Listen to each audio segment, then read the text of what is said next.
to fix Instagram login problem easy and fast. Hello guys, so all what you have to do is simple. Just go to the settings page on your phone like this and it will take you here. Scroll down, go to the apps manager and then go to the top right here, click on apps again until you find this page. Right here you will find all the applications that you have downloaded on your phone.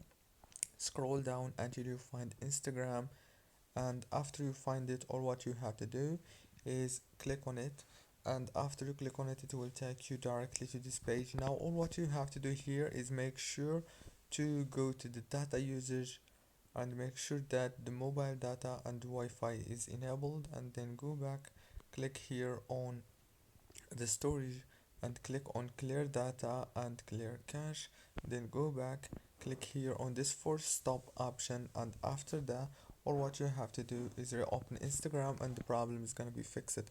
Don't forget to like, subscribe. Thank you for watching.